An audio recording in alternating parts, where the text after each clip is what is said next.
Welcome in, everyone. Mad Talk Sports, episode 62. And today, to get right into it, our title, MAD Libs. So, this is actually one that I've been wanting to implement for some time here. And it's an obvious one, Mad Libs. Anyone who's played the game like over the course of their lifetime knows kind of how it is. It's basically fill in the blank, but you don't know where the blanks are going to be.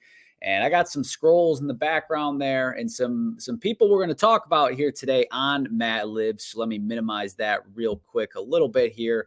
So today, as you see, we got a couple basketball guys in there. We're going to talk about this week in the NBA, like this week specifically, a couple takeaways. Now that I can start actually watching more basketball here lately.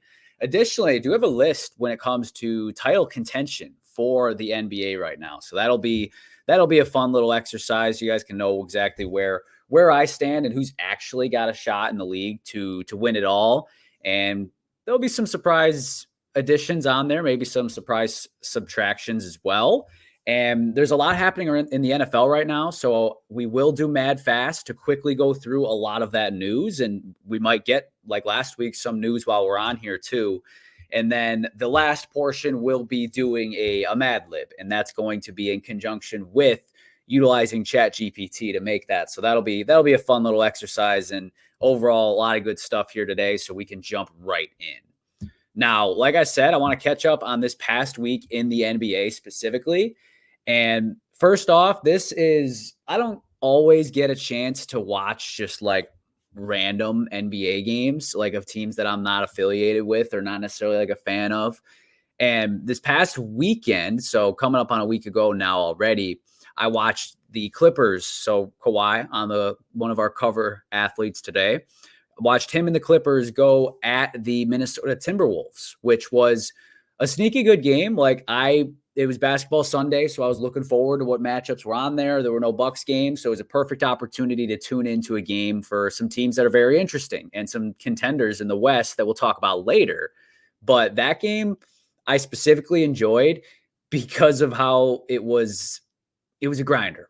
That's the best way to describe it. And these are two very good defensive teams overall. Like T-Wolves have the best defense in the league ratings wise, and Rudy Gobert is probably a lock to take home another defensive player of the year.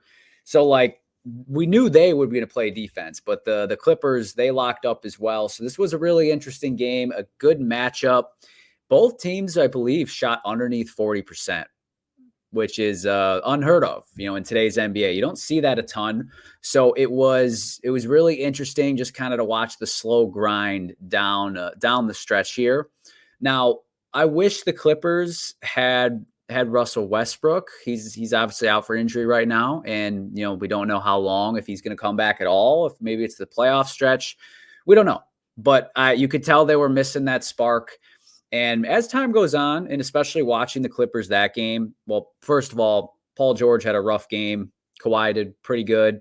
Harden also had a rough game, but despite that, when watching, I felt like I get it. I get why they traded for Harden. And obviously, a lot of people get it now because they turned it around, even though now all of a sudden they're taking a step back a little bit the past couple weeks with the loss to the Bucks, for instance. But regardless, the Clippers, I think they needed Harden, and you'd wish there was a better move you could make, but I don't think there really was. Harden does provide immediate value and provides them with a point guard, basically, and someone who can be a playmaker too for when you stall out, or when one of your wings, your star wings, Paul George or Kawhi, are hurt like they usually are, or just to give you another element. I know they run a lot of ISO ball, but they do got a lot of talent for it. So we'll discuss the Clippers more later, but that was something that was really obvious, was, at least to me, despite the poor shooting night for Harden, was that I get why they added James. I actually think it's a good fit there, and probably was their best chance for the Clippers of having a puncher's chance of cashing in on this Kawhi era at all that they went all in for anyways. So I get it. Now, on the T-Wolves side of things, this was a little concerning, not going to lie. I would say they got to have it, man. They got to be able to come ready to go offensively. Like, that's fine when you're playing another grinded out team, but that's just not good enough when you're going to play the likes of the Nuggets, for instance. So this T-Wolves team is legit enough to be in contention, be in that conversation, but they need to separate. They need to separate from, being that team that wins a lot of games and being the one that actually goes far in the playoffs. So we'll get back to them again later, but that was a fun game to watch, just to sit down, basically start to finish, and see how everything went there in that almost a heavyweight matchup, almost.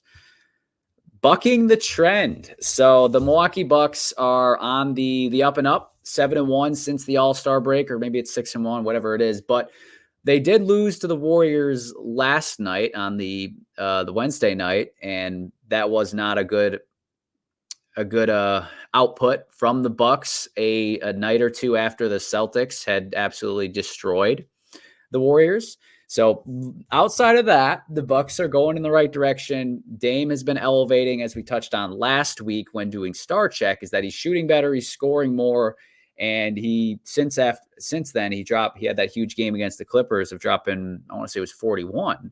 So that's one big thing, but it's the defense that's been the biggest difference. From a numbers standpoint, the Bucks have a top 5 defensive rating over the past, I think, about 15 games now. So really since Doc took over, and it might be more like 3 or 4 in all honesty, but in general, it's a total 180 from what it was. And part of it's going back to what they've always done as far as like the drop coverage.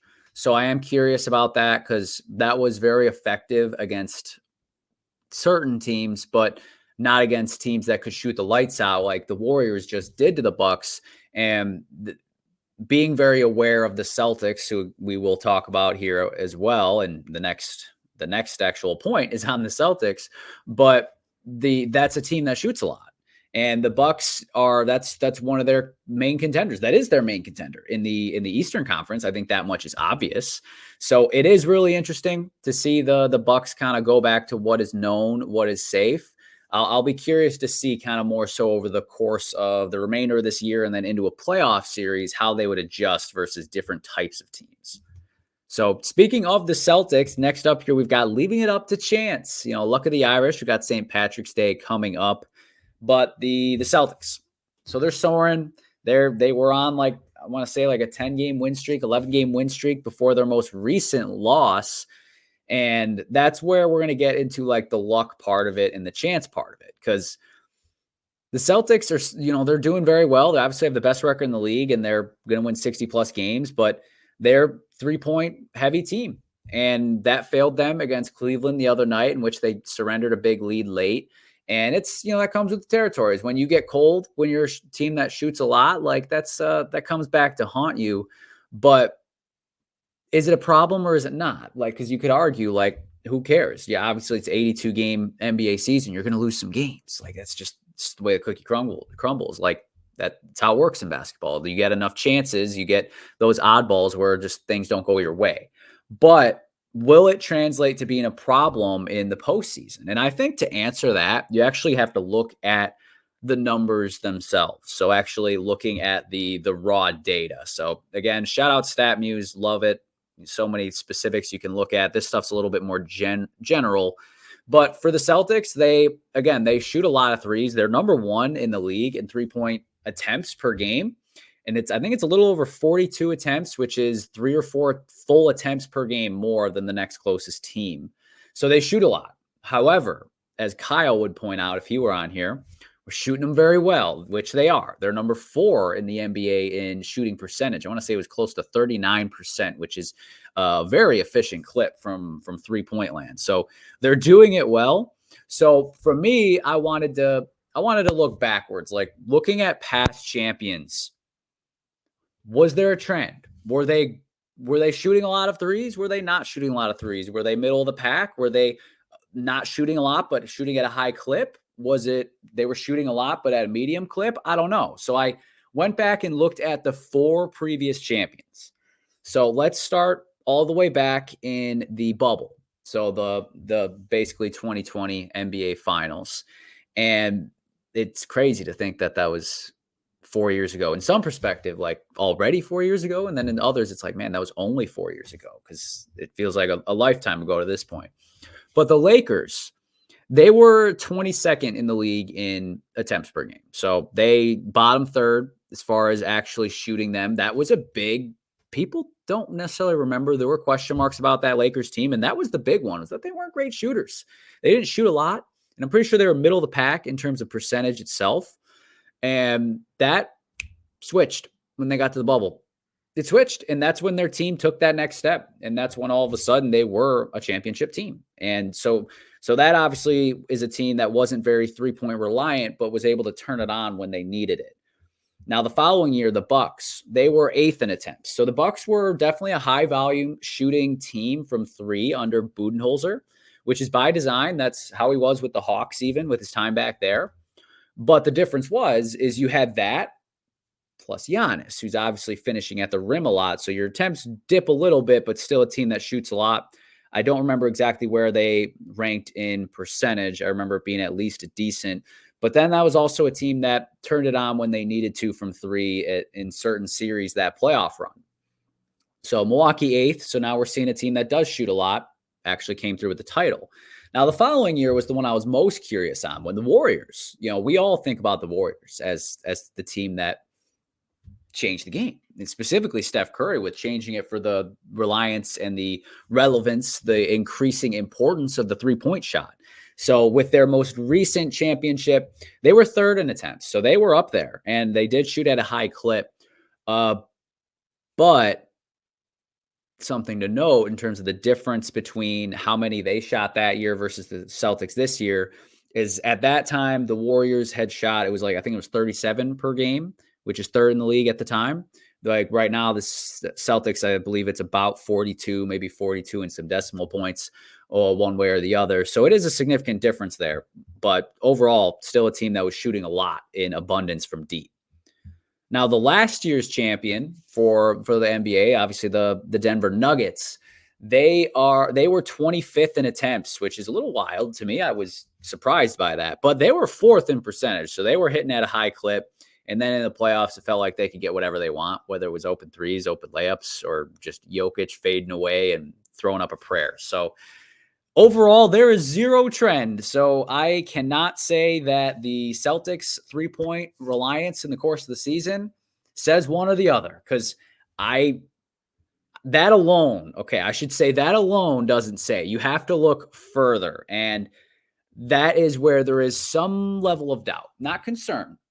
I will not go as far as to say concern about the Celtics, because as much as Celtics fans, Kyle especially, say like every year, like this year's different because of X, Y, and Z, I do think that is legitimate this season. But there is room, there's a shadow of a doubt, just a shadow, just a glimpse. They settle. When you jack up a lot of threes, it kind of correlates to some degree, but you're going to settle. You're not going to get as many driving possessions. You're not going to get to the free throw line as much. And maybe you'll have a bit of a struggle on the board as far as getting second chance points. So for the Celtics, two areas specifically, they're 19th in free throw attempts. Now, I don't know if a Celtics fan would say because they're getting hacked and not getting calls, like they just might. Oftentimes fans get defensive, but really it's the fact that they're settling for longer range shots, because that's the offense that they have in place, which again makes them increasingly reliant on that, which can be okay as long as you're still being effective in turning those into second chances with the long rebounds and things of that nature. But they're middle of the pack, 16th in offensive rebounding. You look at the rest of the contenders, they're usually all pretty up there. So it's, again, none of these things are like on their own a big deal. And it's still not like, we'll get to them later when we go through title favorites. They're going to be high on that list. And for a lot of people, they're number one. And you can't really poke too many holes in that. So it's not like I'm saying they're not legitimate. But again, there's shadows. There's shadows within there as far as, okay, I could see that potentially becoming an issue in a 7-game series against the wrong team. So the last point in just like this past week in basketball, this might have been a little over a week ago, but the Lakers, specifically actually LeBron, he passed 40,000 points. So hats off, and he's gotten obviously plenty of flowers. So for me, the biggest compliment that I could give him is just the fact that, him having combined more points in his career than than Bird and Magic is just insane. Because those are two top 10 guys all time. So just a testament to him being the most durable player in the history of the game, really, as far as stars at the very least. And it's a record that probably won't be broken. And it's obviously longevity related, but also he averaged like 26, 27. I think it's 27 points per game in his career, which is, every year that's going to be like the 5th to 10th best scorer in the modern NBA. And he did that in some years before scoring got how it is here today. So it's an impressive record. Now the Lakers, we'll get into them more when we get to this next segment here, because we've got a list. And this time we are talking title chances in the NBA. So let's start at the bottom. Top 10. This is a top 10 list. And let me start with the people that didn't make the cut that are currently like contenders or in position. And let's start with the Eastern Conference. And first on that list of like not making the list that's notable is the 76ers. And it feels mean. It really does. It really does. I honestly like Embiid and I like Maxey a lot, but I just don't think with the Embiid injury that they are going to be able to survive a deep playoff run to win a title. I don't think that means they're not a top 10 team. That's not the same thing. But feet to the fire, if you told me, do they have out of these teams that make the playoffs, who's got best chance to win it all, they would not be very high on my list. So that's going to be one that's noteworthy. And the other teams in the East that didn't make it, well, they're just not ready yet. Like if you're pushing back on saying the Magic have a chance, sorry, buddy, they're not ready. Or if you're pushing back and saying the Pacers have a chance, likewise, like no, you can't move me there.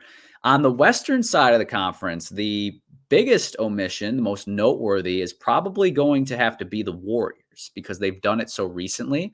But it's a team to where like I feel like they could win a series. Like I think they might be better than one or two of the teams on this list, but they are also they're not built to win the West, let alone beat the Celtics or the Nuggets or whoever, or the Nuggets too, but the Bucks or whoever they come across. Like, I think they're a team that can beat, like last year, they could beat the Kings. They can beat maybe even the Clippers, but like they can't beat someone of the Nuggets caliber, or they can't beat the Celtics. They can't beat the Bucks. I'm not even sure if they could beat the Lakers, just like last year.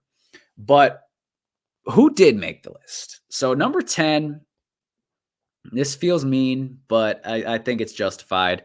The Cleveland Cavaliers. So they're having an excellent season. Shout out that they were able to turn it all around, and that the Donovan Mitchell, needs to leave talk is kind of like died down, which is always good when a star can set some roots in a franchise like that overall. So I like their team. They're pretty decent, and they could they could win a playoff round, maybe two if the cards fall their way, but they can't get out of the East. They can't. I know I used them as an example of the Celtics losing and why that's something that I'm not concerned about, but something that's noteworthy. But they couldn't beat the Celtics 4 times out of 7. I don't know if they could beat them 4 times out of 10. Like that's not even, it's not supposed to be shade at them. I think the Cavs are overperforming in some ways, but still very good season for them too. And they can have a fun playoff run. Number 9, a team that I believed in a lot coming into the season, and I still believe in, and I picked their best player to win MVP, and that's the Oklahoma City Thunder. 9 feels very low because of the awesome season that they're having, but I am talking about title chances here. They might be a better team than probably the next 3 teams I list after them, but they just don't have the right team to win it all. Not yet. Maybe give them another year, get them another big body to go with Chet, someone that can, that they could use when they go up against the Nuggets, even when they go up against the T-Wolves and how big they are. Like, I think they're going to be missing that size down the stretch. Matchups are going to be very important to them, but to win the title, I don't think they could miss everyone. They could not miss everyone who's a bad matchup for them. Like, sure, you could avoid the Lakers, for instance, who beat them recently, but you would ultimately run into the Suns instead, like, or the Mavs even, who are a pain in the butt just from the scoring that they have. Like, too hard of a path for me to see them getting there quite yet. I could see Western Conference Finals, but definitely not the finals. Now, number 8 is going to be a controversial one, and some that people say like way too high. Like, are you kidding me? And people saying way too low. And that's because they are currently the 10th seed, and that's the Los Angeles Lakers, which, yes, whoa, are you kidding me? They're 10th in their own conference. How are they 8th on a list of title contenders? And let me describe it a little bit. So in general, they've been better as of late. They have lost, 2 of their last 3 against, teams that they'd play in the playoffs. So the Kings and the Nuggets for those recent losses. But that puts them in the 10th seed despite the recent upturn that they had. But the reason that they are title contenders still, like, not favorites, not even like in terms of even just the West, I have them as the 5th team. So like, let's fourth team, fourth team. Let's take it easy. I'm not like saying that they're going to win it all, but let's not forget last year they did go to the conference finals. Like, they were just there last year with the exact same team. Why can't they go on that run again? Why can't they? If they're in the play-in and they get through, they match up against the Thunder in the first round. It's a team I could see them beating. I'm not sure if I would pick them or not, but it's a team I could see them beating, just like they did last year with the Grizzlies, or even if they played the T-Wolves. Like, I could see them beating the T-Wolves. Like, the Lakers just have a dangerous factor, and then obviously they have LeBron and they have Anthony Davis, which is still one of the better duos in the league, regardless of where you sit on those guys. It's a fact at the end of the day, and they've been largely healthy this year. So the Lakers are still always a looming threat. Last year, I made the mistake of writing them off when LeBron got banged up, and then they went on a great tear. Obviously got swept by the Nuggets. The Nuggets are a far superior team, and that's why they're only at 8. But based on the caliber of playoff performers that they have, I could see it. Now, a notch above them that is a significantly more talented team is the Phoenix Suns. So they're kind of like in that range of like the be careful. Be careful. Like, everyone's aware of them, but no one's fearing them. I got the Suns colors going, not by design. But the Suns, they've been getting better. Obviously, they're always got some sort of injury bug going on, so that hurts. Grayson Allen's had a nice season for them, so that's good for them. And I still don't love the team. Like, I did pick them to go to the finals preseason, but I haven't loved what it's looked like since then. So I can't put them much higher, but with that overall firepower, they're a team that has a puncher's chance to where if they do have like a hot streak against a team like the Nuggets, for instance, like, they've got the firepower to, maybe get a lucky enough to squeeze through a series like that. So I do still think they have a good chance. Now, a team above them that has significantly less talent is the Miami Heat.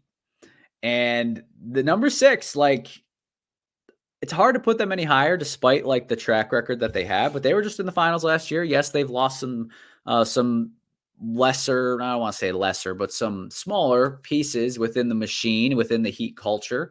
But they've still got Jimmy. They still got Jimmy buckets and Bam Adebayo. And at the end of the day, I trust them to put the rest of the pieces together and figure out something. So the Heat are still looming. They're the number 3 team in the East for me, the number 6 team overall. Number 5, the Timberwolves. And to T-Wolves fans, it's going to feel insultingly low because they are, I believe, they're still the 1 seed in the West. But kind of like what I touched on a little earlier with that Clippers and T-Wolves game, like, I feel like they slow down a little bit, and that's going to get them in some trouble at some point. Plus, a good point that I've heard too on from Nick Wright on first things first was, does this not remind you of the Jazz? Which is unfortunate, but yes, it does. And with that Jazz team, obviously Rudy Gobert and Mike Conley, And then instead of Anthony Edwards, you had Donovan Mitchell. So they're slightly different players, but there's similarities there. And those Jazz teams were always good, but not playoff good. So that leaves you kind of nervous, but still a very good team. Still a team that's going to be very annoying to play in the playoffs, depending on who they got. Can't put them any higher, though. Number 4 is the Clippers. So this is really dependent on getting Russ back. I actually do think he's become an integral piece to that team and making it work. So if he doesn't come back, I'd probably knock him down 1 or 2 spots. But either way, I still think the Clippers are like the top of that puncher's chance type of actually, I think they're actually the separation as is. Like after the T-Wolves, it's these top 4 teams, 2 on each side, that I think are like the real title contenders. So just above them, I've got the Bucks, and 3 and 4, Bucks Clippers is the finals I'm rooting for and what I picked in my most recent mulligan. And a lot of that is coming from the heart, but I do like the way these teams have trended lately. But Bucks, again, I like where they're at. I think they've still got a good, with this final 15 to 20 game stretch, they could figure things out even a little bit more. Giannis is having an incredible season. I believe he's on pace to become the first player ever to have a 30-point per game season and shoot over 60% from the floor. Like that's unheard of. And we all know that also includes the fact that Giannis shoots too many threes, like a lot of people make note of. So it's not just a lot of it's dunks, but man, he's an effective finisher, probably the best in the game right now. And I consider him the best player overall. But the Bucks still have some things to shore up. And then from a roster standpoint, I think the team above them has just actually got them edged out from an overall roster perspective. And that's the Boston Celtics. I think from an on-paper standpoint, I can't argue against it. It's more so if I'm from a Bucks perspective arguing for them, it's going to be centered around things like, having the best player in the series, usually you win, or just the fact that, I think the Celtics are chokers or something like that. But when you look at the actual roster itself, the way the teams have performed, I got the Celtics at number 2 with their very good team overall. Drew has definitely changed them even more so. Having Kristaps has been really nice for them. Their top 5 is just excellent. But number 1, I do feel like has to be the Nuggets, just because we remember how they were last year as far as being the team standing on top of the mountain. And, the air's thin up in those mountains in Denver. So when you got to go there a couple times in a series, that always plays to some effect at least.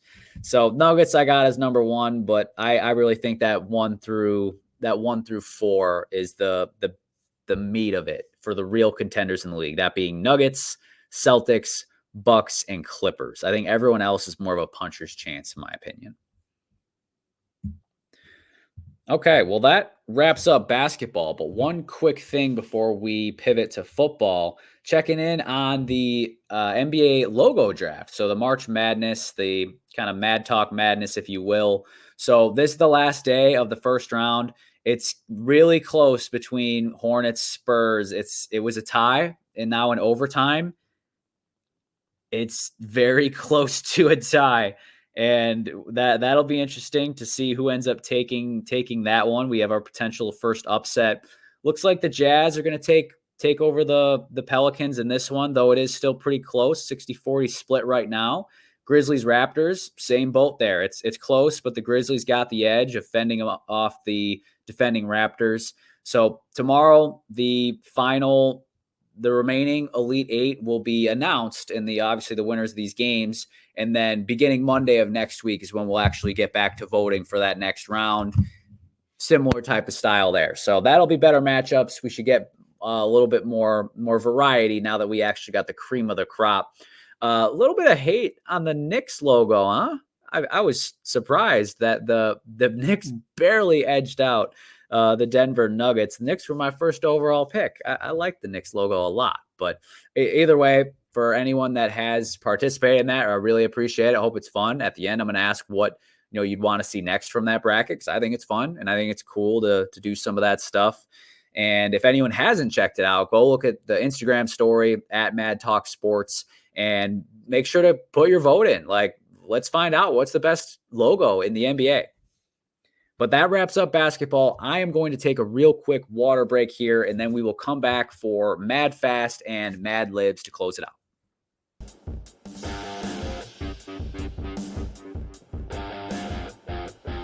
All right. Welcome back in. So I just was seeing these background music settings on StreamYard. Shout out StreamYard. And I just wanted to see what those were like and see if any of them were worth using. Might have to look into it a little bit more. I don't think that's the one, but had some fun there. So welcome back in. Again, we're going to be wrapping up here today with Mad Fast to catch up on everything happening on the NFL side of things, especially with the offseason. It's really picking up speed now, as it always does this time of year. So that's where we'll start. And then we'll end on more of a game with the debut of Mad Libs. So I'm looking forward to that one. So Mad Fast, because we are ahead of schedule so far, we can take a little bit more time, but still want to be pretty quick and concise on the recent happenings in the NFL. So let's bring up Mad Fast. And I've broken this down this week into fact and fiction. So at this time of year, it's a lot of what's happened and what people are saying is going to happen. So fact and fiction. So let's start with the facts, stuff we know has happened. So first and foremost, the bill came due. Buffalo Bills are cleaning house a little bit. Not cleaning house from you guys suck, get out of here. Cleaning house in the like, we got to clean up the books. Like we're deep in the red.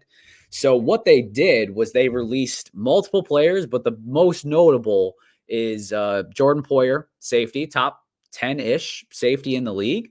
And Tre'Davious White, a top 10-ish corner in the league when healthy. And there was additional players. I know their starting center was amongst them. I forget his name. It does escape me at this moment. But they cleared out a lot of room. And they're still in the negative. They were like negative 50, I think, if memory serves, from last week when I looked at it. Over the cap again for looking through all that cool stuff. And they were negative 50. Now they're like negative 9. And I know they restructured Vaughn a little bit to make up some space, but they don't got the cap space that they need. Maybe they'll move Diggs. Maybe, like, we don't forget about that storyline that may very well come due. Bill coming due in general right now. So the Bills are taking a haircut. They gotta, and that's it's because they took their shot, and it's because they actually pushed some chips into the middle. And they took kind of like a Saints route as far as like, you know what, let's go try to win it right now. And now they're saying, okay, it didn't work. We're not in a spot to where, you know, we're one small move away from being the favorite. Like, yeah, we're still a contender, but it's okay if we cut bait a little bit on these guys, specifically White, unfortunately, having had so many injuries as of late. I think it's noteworthy that was kind of a cut that had to happen. That was the unfortunate business side of it. In the fact that availability is the best ability, and he does not have that. So it's almost like if the Packers do ultimately move on from David Bakhtiari, which is, I guess we'll see if that does ultimately happen or if there's a restructuring. It's like sometimes it's better to just get a little bit of room, even if you have to pay a little bit because of it. Like if you net positive on in that way. So the Bills, obviously, they had to take a haircut. I think they'll be fine. A lot of those guys were hurt, like I said, or even other guys were hurt last year, and it's okay to build through the draft. And even if they moved on from Diggs, I'd still feel like they're okay, but they're obviously not going to be on the same tier as the Chiefs next year, or maybe even the Bengals, depending, or the Ravens, whoever all you want to list as your contenders. We'll see how things shake out, but the Bills are taking a little bit of a haircut, and that's okay. That's okay. Next one is see ya later, SEA, as in Seattle Seahawks. So Jamal Adams, Quandre Diggs, Will Dissly out. And that's one that was a little it was a little surprising. I didn't know if they were in need of cap space. I think they might have been middle of the pack from a cap standpoint. So Jamal Adams, his career has obviously fallen flat in a lot of ways since after like his second year in New York, really, for the most part. I was big on him coming in, but as I got more time watching him, I became less of a fan. Now, still a useful player in certain perspectives, certain packages, but not like what you thought he might be. Quandre Diggs, I think he's overall a useful player, a solid player, and a good one to have within your defensive backfield. I imagine that was more of a cap based move. Obviously, they're all cap based moves in general, but I think specifically there. And then Will Disley, something to where like he's always been around, never been like a driving force, so not super noteworthy there. Seattle, I think this is just cleaning up the cap, knowing that they're a team that's not rebuilding, but they're also not contending. So they're okay with moving on a little too soon on some of these guys. Now, the next one is this title didn't work as well. It's gonna be just out Simmons. Justin Simmons is out of Denver. He did get released, which this might be the most shocking of the bunch because he is a multiple time All Pro. Two, might be three, honestly. Like he's been very good for them. And I know that if they value him and the Broncos that's not the only move. They obviously cut Russell Wilson, who is our cover athlete today. And we'll talk about him again here shortly. But the Broncos are in a spot to where they did go pretty all in, trading a lot of assets for Russ and then extending him and now eating a very, very hefty cap penalty and just dead money bill. It's got to go somewhere. And it's just the result of mistakes. That's what it is. It was poor decisions, and now you have to pay for it. And because of that, I think they're going to end up needing another year, which I know Sean Payton is not happy about because that's what last year felt like. Felt like the setup year. But now it feels like that was more of the let's figure out who we actually want year. And then now next year will be the setup year. So Broncos, some trouble out there, at least showing your picks now from here on out, I believe. So hopefully you can start to bring on some blue chip players then. But as of right now, you've lost the person you invested the most into and then probably lost your best player in Justin Simmons. So he'll be an exciting free agent. Very curious to see where he lands. I think a lot of people are going to be in the market for him. I'm, of course, rooting for the Packers too, given that they need safety help anyway. Now, going to the defensive backs and in the NFC North, Jalen Johnson got paid today by the Bears. So that was later this afternoon is when that news broke. And pretty good price tag. I think it was 4 years, $76 million. So about $19 million per year. But if you look a layer deeper, in the first 3 years is when all the guarantees are. So about $54 million guaranteed, I think was the number. So basically that gives both sides some level of flexibility over the longer term. Jalen Johnson can hit the market again when he's 28 years old. And the Bears, if things aren't working out, like they've got a year on the back end that kind of looks like almost like a filler year to where if things aren't going well, they can cut ties then and be okay and walk away scot-free. So pretty good deal. I think he's the fourth highest paid corner in the league now. He's not the fourth best corner in the league, but by the time that really kicks in, he'll probably end up being more like the 9th, 10th best corner or paid corner. And that's close to where he ranks from a skill set standpoint. You've got the money to do it. You're not going to be paying your quarterback, especially because you're drafting one number one. So it's the right move. It's the right move, honestly. Now, fiction. So these are the ones less grounded in reality. I mean, they might be a little bit, but let's start with Russ since we already talked about him. The rumor now is that that he has interest in, I don't know if it's mutual interest, but the Pittsburgh Steelers. I don't hate it.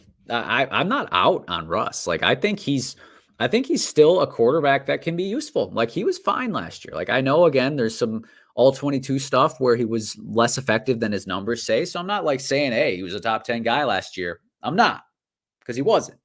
But he's still not awful. He's still not like just a negative at the position. Like I do still think a team like Pittsburgh, for instance, could have a mutually beneficial relationship with him. And they've got some good weapons that he can get the ball to. And I think he's better than what they've got and what they've had for six years now, like including the last couple of years of Ben. So I don't hate it. And they could get him at a bargain because obviously the Broncos got to pick up the rest of the tab because of the guaranteed money. So I don't hate it. I don't believe it entirely.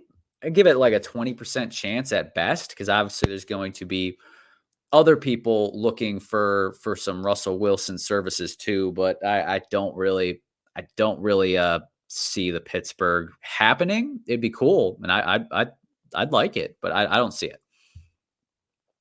Oh, something I missed actually from a fact standpoint. Now I think about Pittsburgh quarterbacks. Mitch Trubisky signed with the Buffalo Bills for 2 years. Good for Mitch, and I'm glad he's leaning into the backup route because I think that's how he can make himself a solid NFL career, make himself some good money, and stick around for a while. So, good move for everybody there. Now, going to another rumor, Michael Thomas rumored to be getting cut from the Saints. Does this surprise me? Not at all. And the Saints are starting to look at their books and say, man, is this the day? Is this the year we kind of got to like just take it on the chin? Kind of. And starting with Michael Thomas would be a good spot because obviously he's been basically a net zero for you on the field for the past 3 years. And even when he's out there on the field healthy, he's not really that much of a factor anymore. It's unfortunate the effect that injuries had on his career. Some people may argue he was overrated. By either way, he did produce to some degree, or not to some degree. Like he set some records. So like he had on the field success for a while. No matter how he got it, if you've called him slant boy or anything like that, like he was producing. I did call him slant boy, but it's for the Saints moving on feels like an okay, or it feels like the right thing to do for them. They should start to kind of not necessarily tear it down, like sell the farm, but start making some smarter moves with they can clean up their books. This is a juicy one. I like this one. So Saquon Barkley, you might know who he is. Pretty good. Pretty good. So he's rumored to be having a potential destination with the Eagles. That would be incredible. That would be awesome. Oh, Jason Kelsey retired officially now too. We've already touched on it earlier in Mad Talk a couple weeks back when it was, official and then unofficial. And, now here we came anyway. So shout out while we're on the Eagles subject. But back to Saquon, I love that fit a lot. He would be by far the most dynamic running back that the Philadelphia Eagles have had since LaShawn McCoy. And that was a long time ago.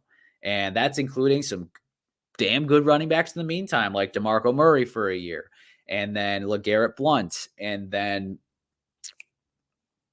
DeAndre Swift last year, who was before, Miles Sanders, some pretty good backs there, but Saquon would be at another tier. So that would be an awesome fit. The Giants would feel real silly if that did happen because they'd have to obviously play him twice a year, maybe 3 times like it happened 2 seasons ago. So that would be painful. Staying on the Giants, there is a report that they are done with Danny Dimes and that there is some buyer's remorse with the contract. Well, what do you know? Like, I mean, were the Giants just the last one to figure that out? That's what it seems like because the rest of us kind of were clamoring besides Greg Jennings. So, yeah, that sucks. And now you're kind of stuck with it. Now, you can eat it and draft a quarterback, and I think that's the right thing to do. But if you figured it out, that's good. Now, just you need to make some sort of move to start your succession planning. Now, the last notable rumor that I've seen, at least from like fairly credible sources, I might have missed some in the last couple hours here, but there's rumors out there that Brandon Ayuk will be traded if they can't come to a good understanding with him and the Niners. I expect him to get traded, so I think this fiction has it's got some grip to it. It's got some legs, and I don't know exactly where I would pencil him in, but I do think there would be several suitors out there. Okay, well, that gets us kind of caught up on the happenings in the NFL. Now, again, we've got one last thing to do here, and that's going to be ending with some fun. So we're going to do Mad Libs, brought to you by ChatGPT. So basically what we're doing here is I have a prompt that I'm going to put into ChatGPT in my other tab here, and it reads as this. Can you create an NFL-themed Mad Lib for me? This should include 12 blank spaces, 4 reserved for team names, 4 reserved for player names, and 4 reserved for adjectives. Okay? All right. So Let me pull it up. So I'm going to start with picking my words because obviously I don't want to be able to know where things are going to go. So it's NFL themed. So I've got 4 of each of these categories: teams, players, adjectives. So I've kind of thought over the course of the day who I might use, but didn't really hammer in any of them. So for teams, let's go Atlanta Falcons, Minnesota Vikings. Let's go New Orleans Saints. And then we gotta go AFC this one for sure. Let's go with the Cleveland Browns. All right. And then players. So I want to try to get a couple of reach. Hey, someone I forgot to mention earlier, Jonnu Smith. Not going to put him in as a player, but he did sign a deal with the Dolphins. But let's see. Players. I'm on the Dolphins. Let's go Jalen Ramsey. And then let's go Dak Prescott. State quarterbacks, Jared Goff. Then let's end with a random receiver. How about Michael Pittman? He got the franchise tag from the Indianapolis Colts, which I think was a good one. All right, 4 adjectives. Let's go. Let's start with basic. Let's go fast. How about clingy?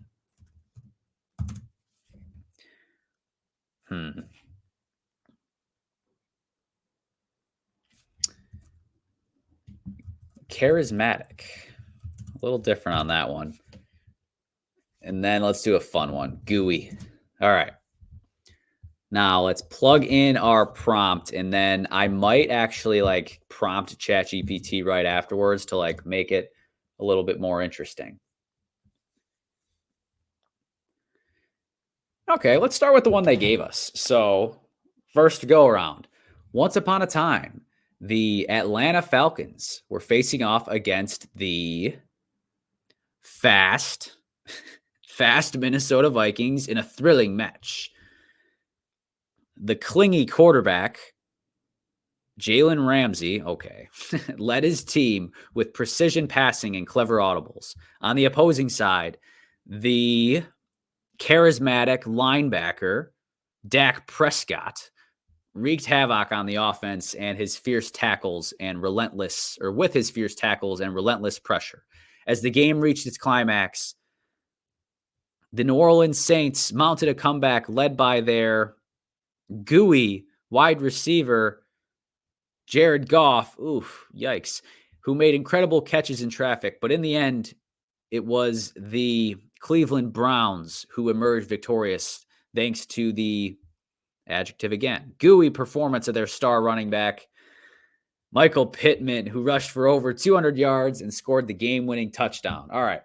I want to clean that up a little bit with how about some refresh for our prompt, obviously, but also let's get some different teams in there, different players too. So this will be part 2. We'll get different adjectives, different everything. So starting with teams, let's go the Broncos. We're not including cities this time, so we can get a little bit faster. Let's go the Jaguars, and then we can do the Seahawks as well as the Panthers. Now for players, let's go Bryce Young. Let's go let's go Jalen Johnson, since we talked about him a little bit earlier too. Trying to get enough representation across different teams.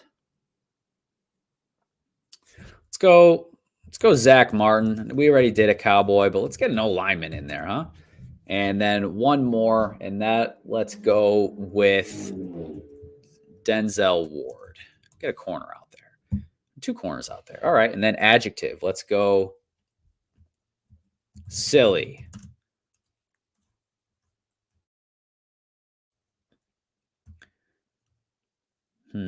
Mature.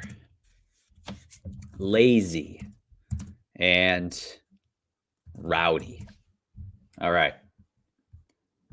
Now let's ask ChatGPT, make it more concise with room for humor. All right. Okay, this one's a little quicker. All right, last one here. In a wild game between the silly Broncos facts and the mature Jaguars weird, the quarterback, there we go, Bryce Young threw passes like a lazy wizard. Okay, he kind of did that last year. Meanwhile, the linebacker, Jalen Johnson, okay, we got flag going on right now, hit like a lazy freight train. Okay, I don't get it, but all right. But it was the wide receiver Zach Martin, dog, who danced through defenders like a rowdy gazelle, making catches that defied gravity. And let's not forget about the running back, Denzel Ward, who ran through holes like a rowdy bulldozer, sealing the win for his team. I feel like they keep giving me one too many adjectives. All right, well, Mad Libs is I don't know. I'm gonna have to get you guys' thoughts on that. It was a little messy. Maybe with two people, when you have one person uh like building out the prompt and then asking the other, be a little bit smoother. So we debuted it today, and hopefully we can fine tune it over time to make it a little bit better, but still an interesting, thought provoking exercise. And that does wrap up episode 62, a pretty neat and tight episode this week. Covered a lot of basketball and football, which I imagine will continue to be the case here, at least through the draft and then schedule release too. And then it's more NBA playoff focus, but a lot of fun stuff coming up. Couple reminders. So again, with the NBA logo bracket that we've been doing, check in tomorrow morning for the final results of the first round of the Sweet 16. And that'll obviously tell you who's the remaining 8 left, the Elite 8, the Hateful 8.